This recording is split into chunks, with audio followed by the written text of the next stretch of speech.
I mean, one of the best questions that anybody can really ask themselves is, how long can I afford to be down? That can be a couple of weeks, maybe a few months, whatever the case is. For some companies, it's a couple of hours. I mean, we've heard about businesses going down for 5-6 hours and losing millions of dollars.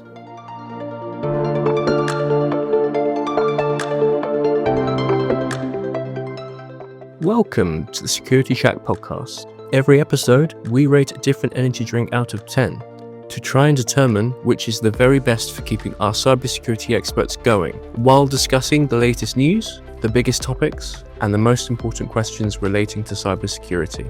So crack open a can of something cold, caffeinated, and carbonated, and join us for today's topic. Well, before we get started on our topic today, we're going to look at the energy drink, as always. A very colourful can this time. 100%. We've got Rio Punch. First thoughts is it's exactly the same colour as one of the recent ones we've had. So it makes me suspicious they're just putting the same thing in different cans. That at least smells different. Oh, that does smell different. Cheers. Cheers. Yeah.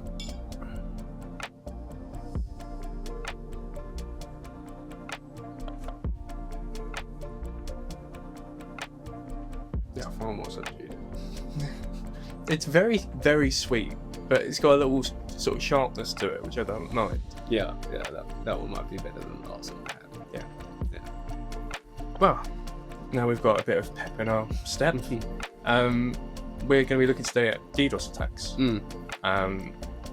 So let's start at the beginning. What are DDoS attacks? So distributed denial of service attacks. So these, back in the day, used to be quite large, heavy scale attacks that become easier for threat actors to use nowadays. I think the best way we can try and explain it's an example that I've used before. So imagine you've got a food truck, okay, and it's yourself and one other person. Now, normally you'll be handling 10 orders every half an hour. Okay, those people come up, they're very happy, everything's great, company's working well. A DDoS attack is effectively when you've still got that food truck, but 10,000 people show up demanding food and basically shut down your business because you've got absolutely no way to be able to help all of them. You have to kick everybody away. You have to try and mitigate the disaster that has just happened to your entire environment, and you don't actually know what's just happened. So it's a nice problem for a food truck to have, but not practical. No, it's not. So effectively what happens is that you flood a network with so many requests that the network effectively just shuts down. Yeah. It can't keep up. Yeah, I've heard it referred to as like a traffic jam, all trying to get through the same road or whatever it is, and nothing's moving because there's so much Exactly that. Exactly. So it's a full shutdown. So full in 25. Yeah, exactly. So it used to be a much rarer attacker we see now, but with the dark web growing and exploits being available for sale, effectively how you run these things is with botnets. And a botnet is effectively anything that's got like an IP address or whatever the case is. So it could be an infected webcam, an IoT device, smart laundry machine or fridge or whatever the case is, anything that's been compromised. You can effectively send a command and say, go to this website, send a request or whatever the case is. And that website will be hit with 10,000 to a million different requests all at once. Now, it used to be quite difficult to set those up. Sometimes you would get servers or you would get a ton of IoT to set that up. Now you've got botnets for hire. So you can basically just go and say, please flood this website. And it has AI and automation made that even easier to create as well. So, I mean, it's getting a little bit more scary now. With automation, it was already pretty much just one request that you would send through, and that entire botnet would kind of follow your command.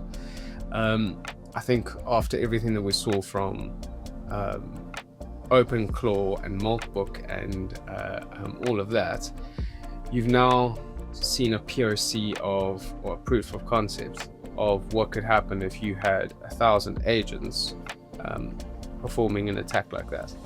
or you send an agent into an environment, and then you flood the environment so that the agent has time to go and do it. So yeah, pretty terrifying. We haven't seen any attacks like that just yet, but I'm pretty sure it's only going to escalate from. Yeah, and from the way those sort of attacks work, I think a lot of the time places that are attacked, it's very public facing places. I know that X, or previously Twitter, a couple of years ago at this point, suffered a major DDoS attack, but it's usually places where, because the aim is to slow down and to Or shut stop more than it is to, like with a man-in-the-middle attack, gain credentials or things like that. It's about disruption. It's a disruptive attack, and that's exactly it. I mean, it was a couple of years now, maybe, in New York. They had the entire cell network for a couple of blocks shut down, and effectively there was a couple of servers that were all sending SMSs off just constantly, just flooding the entire traffic. We're not too sure what actually happened in there, but effectively nobody could call cops. So for that entire city block, the cell phone towers were all flooded by a couple of servers just shooting off SMSs all the time. So they basically disrupted that entire block's ability to be able to effectively call for help or report a crime or whatever the case was. Yeah, that's scary. Yeah. I mean, technically it's almost impressive, but it's, yeah. Oh no, I mean, one thing, if you've looked at cybercrime for long enough, it's very impressive. Utterly terrifying. But yeah, it's a very organized, very structured environment. It's no longer just the hacker in the corner with his hoodie and his caffeinated drink. It's now organizations that go through. They are big businesses now. So I want to go back to an earlier point that you mentioned of people basically being able to order a DDoS attack online, pay for it online. And we're seeing more and more of that sort of thing with ransomware as a service. Basically, the ability to pay for cybercrime. How do those sort of things work in terms of what's the structure like? How easy is it for people to access these tools? So, on the very basic side, you can effectively go and find a threat actor who will do it for a certain fee. Normally it's like 80-20 split on there. They will perform the crime for you if you've got enough details for them. For some of the threat actor groups that we're seeing now, which are a lot smaller than they used to be, you've kind of got like super teams, and then they outsource a lot of those skills. So you get people who are considered initial access brokers, who effectively hold data on compromised devices or SaaS apps, or nowadays on AI instances.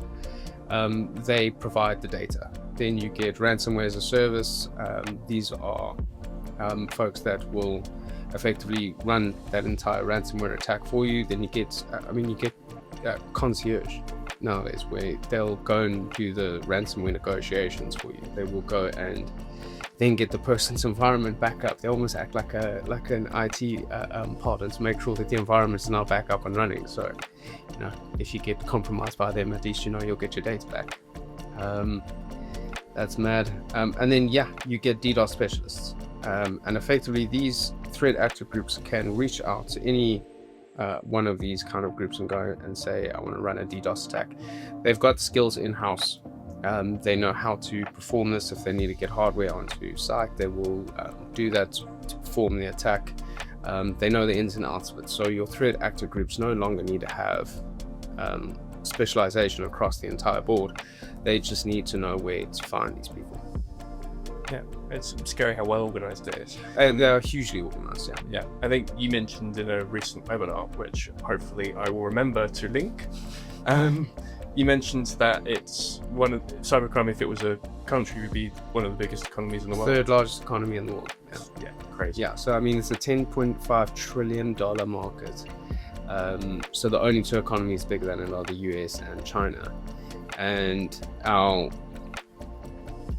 effectively our conviction rate is about 0.05%. Yeah. So it's very low risk for these guys. That's the thing. They barely get caught. they've got a war chest that is second to none. And most people have EDR in their environment and think they're good. Yeah. Well, speaking of the costs, if a business suffers a DDoS attack, what is the cost to them? I mean, obviously the downtime, but it can have sort of further implications. So, I mean, one of the best questions that anybody can really ask themselves is, how long can I afford to be down? So for some companies that aren't highly transactional, that can be a couple of weeks, maybe a few months, whatever the case is. For some companies, it's a couple of hours. I mean, we've heard about businesses going down for 5-6 hours and losing millions of dollars, just off of that. On top of that, you've got the compliance fines that can come through from that. Like I said, most of the time, you're not going to have a small food truck that's getting attacked by this. It's going to be a larger attack that's come through. Larger companies tend to have more regulation around them, so there can be fines around there if the environment wasn't patched well enough, if security protocols and tools weren't in place. The most damaging though is reputational damage. If you know that a company that holds your data is just being breached, and it was a pretty expensive breach that showed you that they didn't really have the right protocols, procedures, and technology in place, you're going to pull your data from them, and you're probably not going to have as much trust with that business as you did before. So, the cost is enormous nowadays, and it's not just financial. I mean, a lot of the time, especially for SMEs, I think the close rate after an attack is somewhere around 70% or so. So it's funny you mentioned reputational damage in terms of cybercrime. These are relatively new shirts. I bought myself some new shirts because I could be on camera, gonna look nice. My one's likely to get a little bit ropey, and I bought the initial set from M&S, and obviously they had that massive cyber breach. And so I actually went to it in store to see if they had it there first, because I was so reluctant to hand over my details. 100%, and that is the big problem, is that if you, I mean, this is where we come down to nowadays. If you can't responsibly hold somebody's data and secure that data, then your customer base aren't going to give it to you anymore. Not going to allow you to have their details on their systems. Another one is I go to a lot of concerts, a lot of live music. If I can avoid Ticketmaster, I will at all costs, because they're sort of renowned for breaches. And I mean, those are big, highly transactional businesses that DDoS attacks are pretty much built for. Go shut down those sites, and then kind of run your other exploits, whatever the case is. But when big businesses like that, who hold credit card details, who hold personal information, that hold who you are, where you are, what your kind of schedule is, where you bank, when businesses like that get hit, the reputational damage can be enormous. All right, so back to the energy drinks. Have a nice sip, but what do we think? I think more positive than the last one. Maybe I'm just more awake and alert than I was for the last one. But this is a bit more subdued. It's more kind of my vibe. So I'll give it. Look, still don't think that I'm gonna go purchase one, but 7.5. Let's give it that. I'm gonna give it an 8. Again, I still wouldn't. If you're rating them in terms of what they are, I think this is pretty good. It's drinkable and it's not giving me a headache. Nice. Well, thank you very much for joining us again, Matt.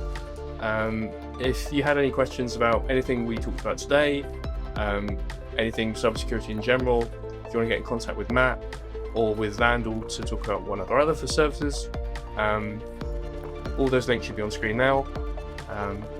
Let us know if you've got any feedback on this podcast, anything you want to learn about that we could talk about, and we look forward to seeing you on the next one. Thank you. Bye.